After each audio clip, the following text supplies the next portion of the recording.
Hello everyone, welcome to maths with Manisha. Last video के अंदर हम लोगों ने क्लास 9 चैप्टर फर्स्ट के एक्सरसाइज 1.1 को कंप्लीट करके 1.2 स्टार्ट करके क्वेश्चन नंबर फर्स्ट भी कंप्लीट कर लिया था।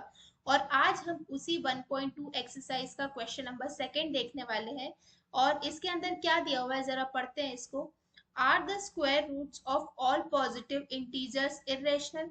क्या जितने भी पॉजिटिव इंटीजर्स होते हैं उनका जो स्क्वायर रूट्स होते हैं वो कैसे होते हैं? इरेशनल।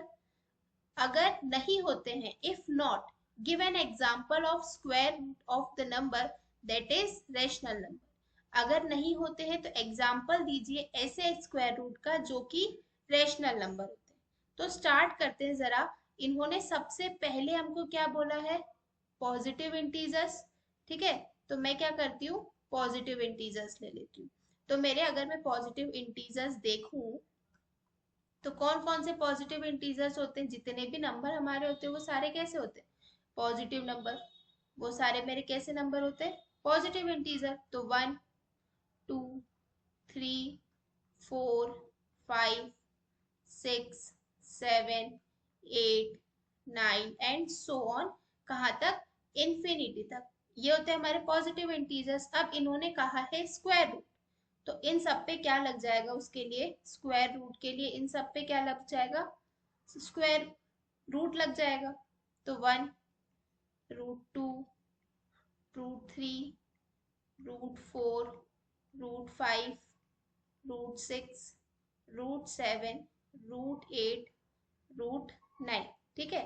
और अब देखो जरा, इन्होंने क्या कहा है कि इन सभी, ये जितने भी नंबर मैंने लिखे हैं, इन सभी के स्क्वायर रूट जो आएंगे, इन सभी को सॉल्व करने पे जो आंसर आएगा क्या वो इरेशनल होगा? तो देखो, √1 को अगर मैं सॉल्व करती हूँ तो मेरा आंसर क्या आएगा? 1। √2 एज इट इज रहेगा। √3 जो है वो एज इट इज रहेगा। √4 को अगर सॉल्व करती हूँ तो 2 आ जाता है। यानी कि √4 का स्क्वायर रूट क्या होता है? 2। √5 का as it is, √6 as it is, √7 as it is, √8 as it is, √9 का क्या हो जाएगा? √3 हो जाएगा। ठीक है। तो यहाँ पर अगर मैं देखूं तो ये 1, 2 और 3 ये कैसे नंबर है? रैशनल नंबर है। ठीक है। और इन्होंने क्या कहा है कि जितने भी पॉजिटिव इंटीजर्स होंगे उनके जो स्क्वायर रूट्स होंगे वो क्या है? इरेशनल। तो हमारा तो आंसर अलग आ रहा है ना। हमारे पास तो सभी पॉजिटिव इंटीजर्स में से कुछ के स्क्वायर रूट्स कैसे आ रहे हैं? रैशनल नंबर आ रहे हैं। ठीक है। तो इसका आंसर क्या हो जाएगा हमारा? नो। अब इसका रीजन अगर मैं आपको बताऊं तो देखो जरा, मैं पढ़ती हूँ। No the square root of perfect square. No the square root of perfect square. यानी कि जितने भी परफेक्ट स्क्वायर होते हैं उनके जो स्क्वायर रूट्स होते हैं वो हमेशा कैसे होते हैं? Rational number. और जो कि नॉन परफेक्ट स्क्वायर्स होते हैं उनके स्क्वायर रूट्स कैसे होते हैं?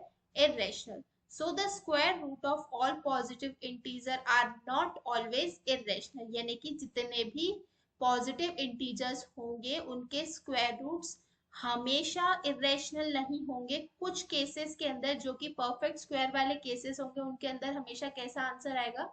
Rational number. ठीक है। समझ आया ये बहुत ही इंपॉर्टेंट क्वेश्चन है। ठीक है। अब आगे बढ़ते हैं नेक्स्ट क्वेश्चन की और, जो कि मोस्ट इंपॉर्टेंट क्वेश्चन है क्लास 9 का, जो कि है शो दैट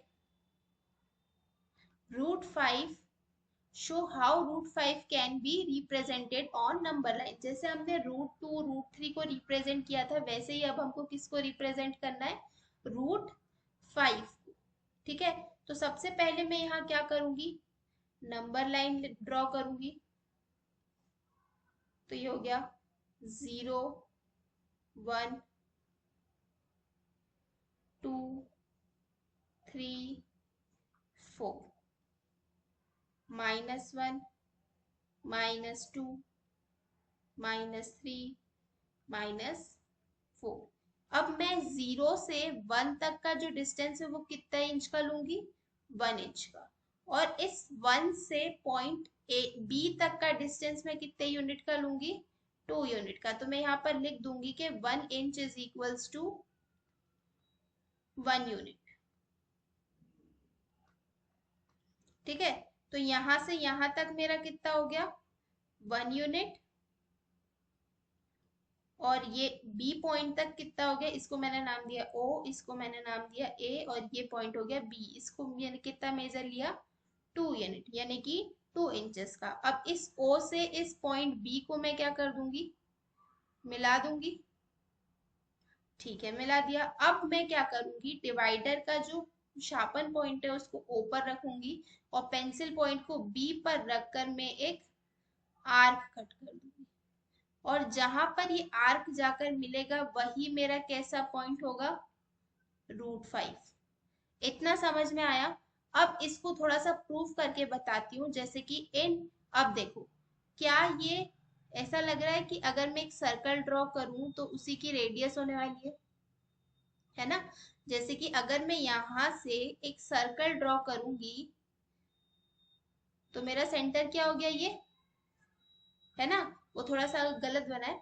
ठीक है, तो क्या हो जाएगा यहाँ पर, इन राइट एंगल ट्राइंगल, कौन सा right angle triangle, O A B,